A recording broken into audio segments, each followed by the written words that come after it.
Hey, I'm here today on KP Unpacked with Ahmed Omar. Hey, Ahmed, how's it going? Good, good. How are you, KP? Awesome. Well, it's funny, we were talking before we started. Um, you're part of our mastermind groups, and I think that some of the challenges with our mastermind groups, we have people from WSP and Walter P. Moore, and you're like, I think I'm your smallest firm in your mastermind group. Yep, So tell me a little bit, kind of background, where you've been and what you're doing, and we can start from there. sure. I started off my career at a really big firm at Burns& and McDonnell. I did a year there, and then moved into a smaller firm in Mobile, Alabama, and then we opened up an office in Nashville, Tennessee, in 2018. So I kind of had a chance to dip my feet into different environments in the AEC world. Burns and Mac, obviously a massive company with um, their hands in construction, design, all that. And then the firm I was with before going off on my own was a smaller, around 100-man firm. And we went from about 30 to 100 while I was there, Mhm. and opened up the Nashville office. So I got a chance to see that side of the business and help grow an office.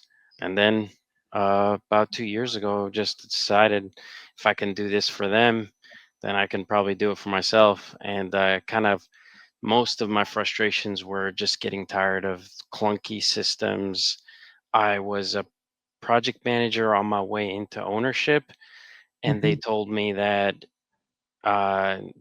that maybe in a few years or so I could expect it, but I felt so crunched from Mhm. like having to do design, manage, and build a team without tools. Yeah. Uh, so that was one of my biggest frustrations. So I decided to do it on my own, give it a shot, and then luckily 2 years in, we're doing amazing. We're growing, Mhm. we're hiring. We have pretty decent sized backlog, and we're developing our own tools in house. Yeah. And so your firm's name is Slate, right? Yes, sir. Um, I think it's interesting. A lot of people will jump into a couple little topics, but one of the things when people ask me about like how is AI, how has technology changed our industry, one of the key things I always look at is entrepreneurship. It's pretty amazing. I think about when I was an engineer back in 1994, right? It was to start your own firm, it was go rent office space, hire a receptionist. It was almost like your first hire was a receptionist. Think Yep. about that. And then you had to have IT systems, you had to have a local area network, you had to buy CAD machines that were like Yep. $3,000 a piece back 1994 terms. You had to buy all this software. You probably had to hire someone for accounting. So, you had 3 or 4 hires in office space before you even hired another engineer. Yeah. Massive printer, And plotter. yeah, plotter. I mean, yeah, it was the so the barrier, I would say the barrier to entry was pretty significant, given that as an engineer, you're not making millions of dollars or anything, right? Right. And it was pretty significant. And I think that's why you saw also a lot of partnerships, right? It was, Hmm. Smith, Smith, and Smith. It was like 3 Absolutely. names or 4 names because they could split the startup costs. So, I always loved the fact that people are, I got frustrated with my engineering firm and went off and did my own thing, but Yep. I'm happy to see more entrepreneurship in our industry. And I think a lot of people, because I'm a tech guy and a VC, they think I only care about tech companies, and it's like, well, no, I just kind of care about entrepreneurship. So Yeah. how long ago did you start? 2 years ago. So when you started 2 years ago, you've heard me talk about core values. Did you have like either written down or in your head, like when I go start my firm, there's like this backlash, like, oh, I just left this big firm. I'm going to be nothing like them. Right. Which is funny because 5 years later, a lot of people look exactly like the firm they True. left. You know, uh, so did you have like formal or informal core values when you were like, hey, when I start my firm, here's what I'm going to do, here's what I'm not going to do? Sort of. I would say informally, definitely wanted to rewrite the script on internal operations. Hmm. So we wanted to just, if there's something that we want to try, we're gonna try it. So that was the attitude from the very beginning. I quickly learned that I can't do everything on my own. So I started hiring some temporary positions or part-time Hmm. positions to help support that. To your point about technology, it's gotten a lot easier to find support where you need it. So that was kind of a pleasant surprise.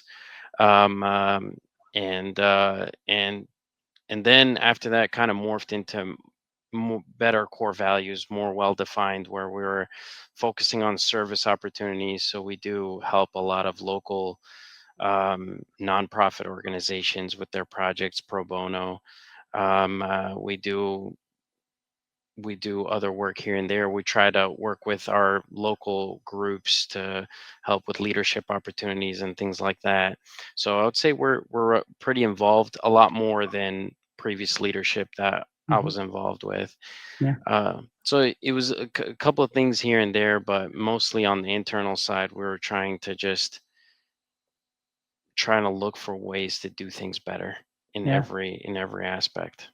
When you think about kind of the clients you work with right now, and you think about future clients, um, how do you think you're differentiating? They could go to a larger firm, they could go to other firms. Like, why do you think your clients like? How do you think about your market differentiator in terms of what you're doing versus the next firm over? To be honest with you, most of our clients I think they mostly appreciate the personal relationship. Um, Mhm. this business is more of a relationship business. It's kind of a cliche, but I think in for the most part it is true. So people really like to be in contact with the person making the decisions, and not necessarily you can get that at a bigger firm, but Mhm. one of the other advantages that we also offer is basically being a lot faster, to be quite Mhm. honest, than most other firms. So we've won a lot of work that way. We may not we're almost never the lowest fee Mhm. that they may be able to find locally, but we're almost always the fastest. Yeah. So that I think is a huge benefit nowadays. It's kind of underrated, where a lot of people don't really consider that speed could win Mhm. contracts whether or not the fee is the lowest fee or not. Yeah. No, I think that's fair. I mean, I think it's great that you actually know. I mean, I asked that question. We didn't prep for this call. Like most things I do, we don't do a lot of Right. preparation. It could have been easy for you to say like, "Oh, I'm not sure," right? But it's good that you do know. Um, but as you think about, we have this thing in VC world we talk about a lot is the solo entrepreneur that builds $1 billion company, Yeah. right? It's this kind of unicorn idea, right? And a lot of it's driven by, well, we think this one person company can actually leverage AI tools to go to market, to do their Right. work, to do their accounting, to do all the things. And they in fact could build a $1 billion, a company worth $1 billion on their own. How have you thought, like, do you think your mindset has changed, call it the last 3 years of AI visibility? It's been around for a while, but let's just say AI visibility and accessibility. Do you think your mindset has shifted at all around, you know, growth of your firm and leveraging more technology than maybe you did 3 years ago? Oh yeah. I mean, huge, to be honest. I think in the past, for me, it's really been in the past maybe year and a half, where Mhm. there's been a lot of awareness, mostly on my side, on what's out there and what's coming. I do agree that our our way of doing business and our way of operating as AEC firms would be fundamentally different in the next 3 years. I completely agree Mhm. on that. And I think that's largely in part to AI, and a lot of kind of movement in the AEC world where like other industries have already kind of adopted a lot of technologies that we're slow to adopt in our Hmm. industry. Yeah. So I see it. I see it coming, and I think it's right around the corner. Yeah. I mean, I think that's fair. If we look at like AI proliferation, obviously, AI's biggest opportunity for proliferation is professional services, right? And especially Hmm. professional services industries that have been around for a while. I was just at a meeting earlier today with a large owner, and Hmm. I was like, at the end of the day, like everything we do as engineers, there's kind of a reference book, right? We have Yeah. tables and we have the blue book and we have the green book and we have all these books and we have standards. And really all those standards got put into software, right, for us to use. And if you take that and you say, well, take it out of software and put it into AI, now it's more about us being human in the loop and that the Yeah. technology will continue to evolve. The second part of that, I think, is the ability to go into new markets where maybe it was like, oh, for me to go into this new market, I need to hire 10 people to go do that versus I could just, I can go do it because I have an AI tool to give me some horsepower. Right. How do you like, do you think that, obviously I come from startup world. Do you think there's a market like if I wanted to say, hey, I'm going to go seed fund an architecture firm and a structural engineering firm, as long as they want to be AI driven to like start funding companies like that, people that want to go start their own firms? I think so. Yeah, as long as I think if they're already in the industry, Yeah. and they have an entrepreneurial mindset, 100%. I think you had said this before in one of our meetups. Is there's a lot of movement in the industry where a lot of big companies are opening up architecture engineering firms, um, that are kind of flying under the radar right Hmm. now, and they're growing and they're gobbling up smaller firms. I think that's I think that's definitely bound to happen because of the Hmm. opportunity in the Yeah. industry. But I think, to your point, someone funding smaller entrepreneurs that are willing to take that funding and start developing a lot more AI tools and kind of becoming an AI first company Hmm. is definitely possible. And I think a lot of people would be open to it, especially if Yeah. they're already in the industry. Yeah. Because one thing we talk about is that um, AI could in fact be the great equalizer, right? In other Hmm. words, you can now start competing for projects that are above your kind of weight class, right? That Yeah. maybe you start competing with a firm that has 250 engineers and you can compete with them. And the reality might be that firms like yours actually demonstrate tremendous growth because the big guys can't move quickly enough. They're like, oh, well, we need to have an AI policy, and Yeah. then we need to have an AI committee, and then we have to have an innovation team, and then we have to create a job number in our Hmm. accounting system for innovation team Yep. so that everyone can try. So by the Build to time it. they do all these things, it's like 3 years has gone by and nothing has happened. And you were talking about, we're talking about some of my posts, and one of the ones I posted recently was about how timesheets might be, the biggest problem we're faced. I always say, like, I didn't go to, I don't remember taking a class in engineering school around filling out timesheets. And I don't want to fill them out. Nobody wants to fill them out. And by the way, nobody wants to review them either, including Of your course. client. Yeah. Including your client doesn't want to review them. And you had mentioned on LinkedIn that, hey, we don't do timesheets. So was that just frustration from previous companies, or do you just think there's no place for it? I mean, I worked at a large multinational firm, and we filled out timesheets there, and it was basically rigged. I mean, everyone knew what you're supposed to bill to, and you would bill your whole day if you're working on one project or just spread out between a couple of projects. It didn't necessarily reflect the exact time that you were working on that project. So the whole tracking benefit the benefit to it, the argument where, it's for tracking time on certain projects. I think that's sort of a non-issue, because it typically isn't very accurate representation of the amount of time you spend on the project, Mhm. especially if the time that's being billed to the project is being used as a metric in meetings to decide whether projects are good projects or projects that actually, are profitable or not. That's been my experience in large firms and small firms. Mhm. Pretty much across the board, we would bill time to projects that had budget. If because you don't want to get reprimanded for going over budget.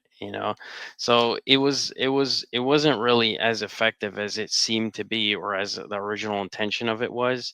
So in my experience, when starting Slate, we decided we're just not going to do them. I don't see a point in doing them. Well, I'm salaried and all of our employees are salaried, and we track projects with our project management software to see timeline wise, billing schedule, whether they're ideal for us or not.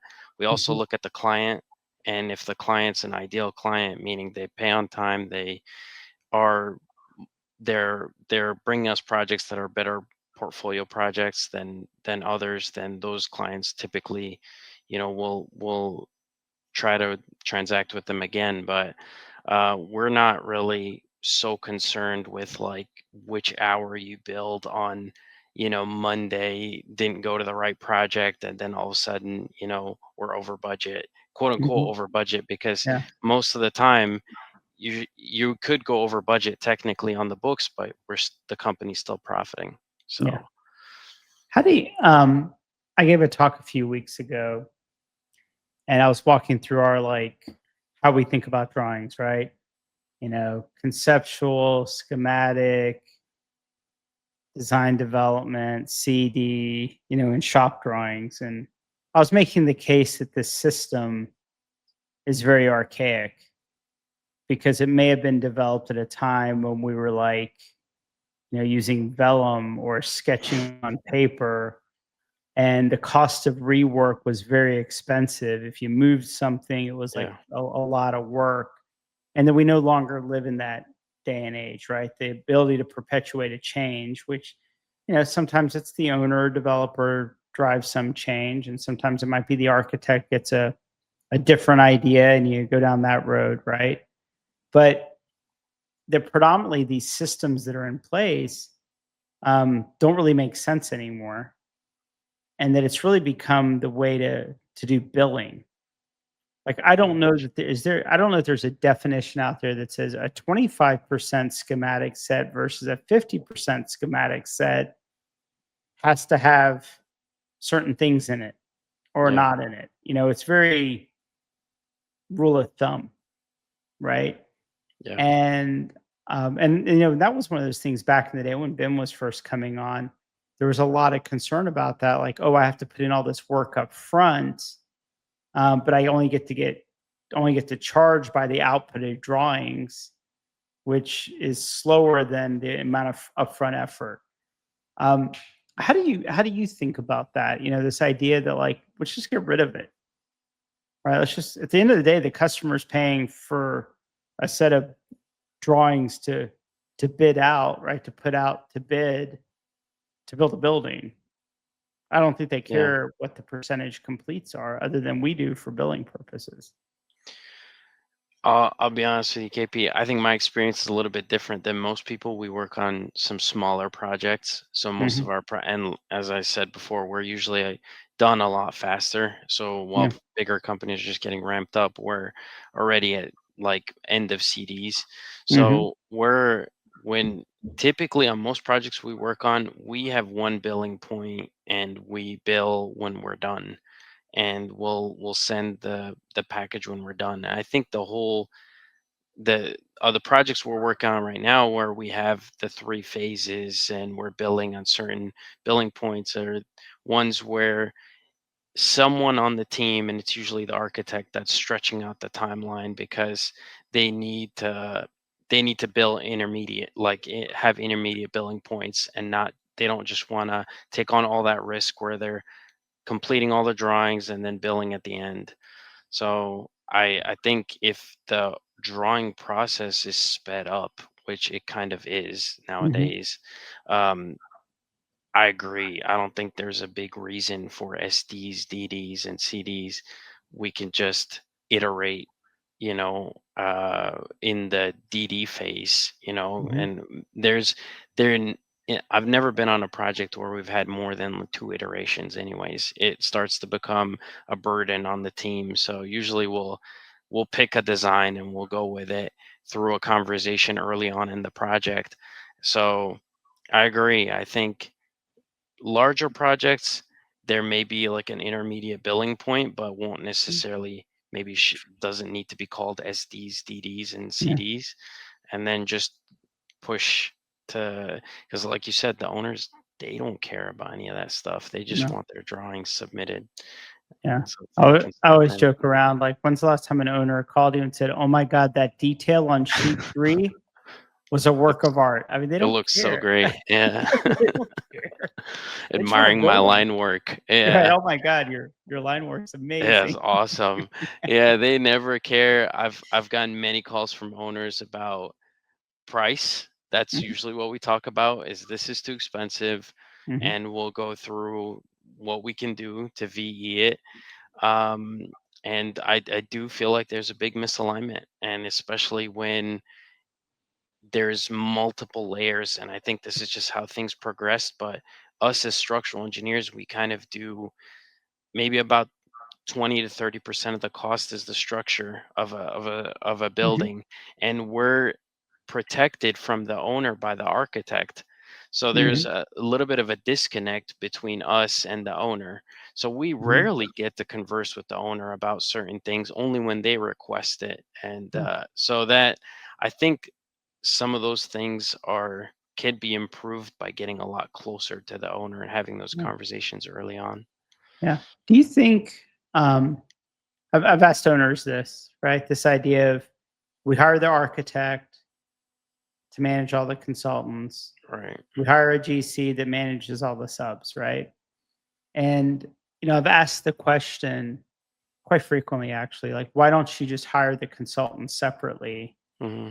and have them report to you? And they said, well, the architect does all the coordination. Hmm. And then when I say, well, how did that go on your last project? They're like, not well, right? So they have this perception that the architect's going to coordinate everything, which, some do, some Yeah. don't.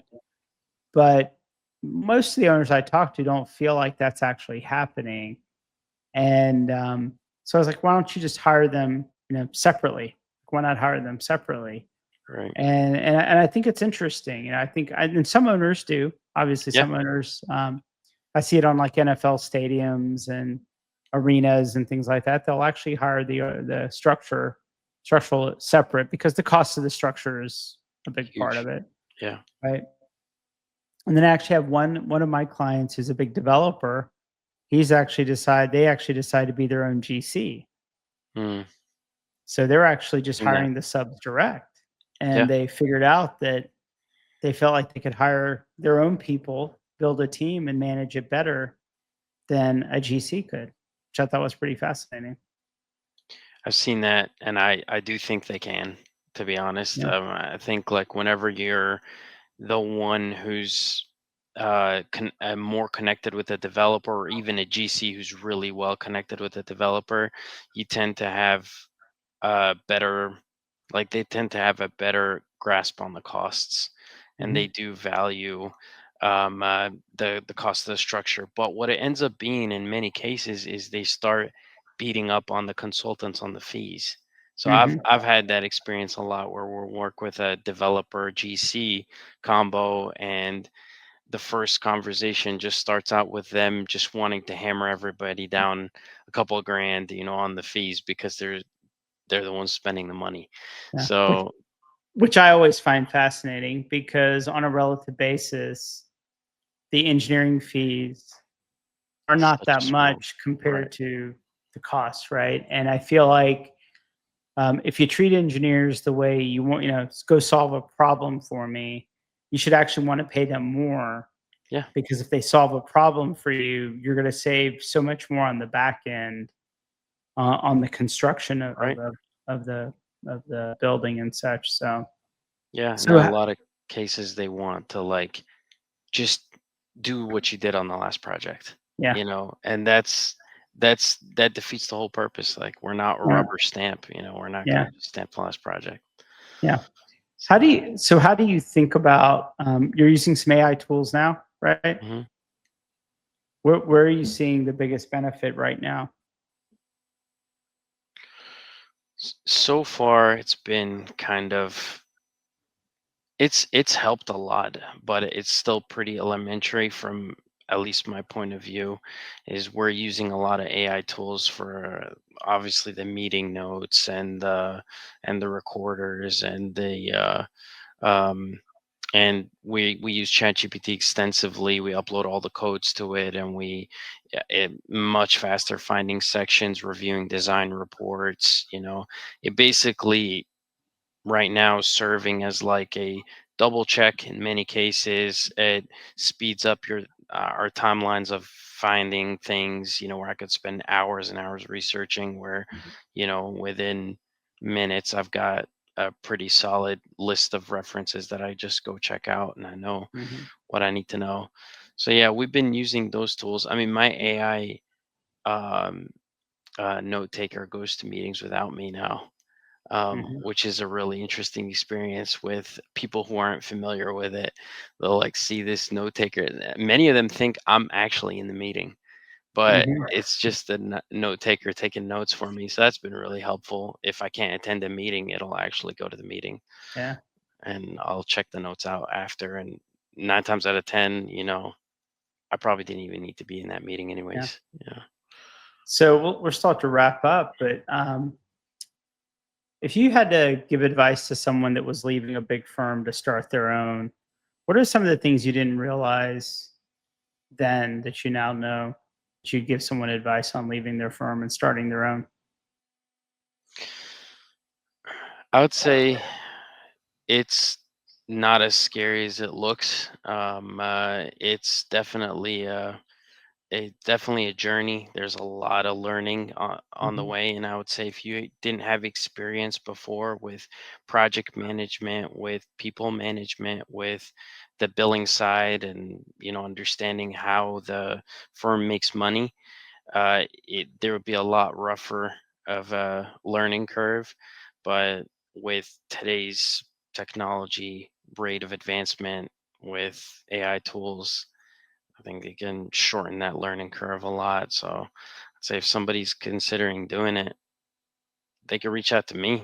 They could yeah, talk to anybody who's done it, and I'd be happy to talk someone through the ins and outs of just getting started and yeah, how you can get help for not you don't have to hire people full time to get help with certain daily tasks, and AI can do a lot of it. People can part time can do a lot of it, that yeah. sort of thing. All right, very cool. Ahmed, it was great to see you again. Hopefully, we'll see each other in mastermind groups as those kind of continue on, and we'll talk soon. Yes, See sir. ya. All Thank right. you.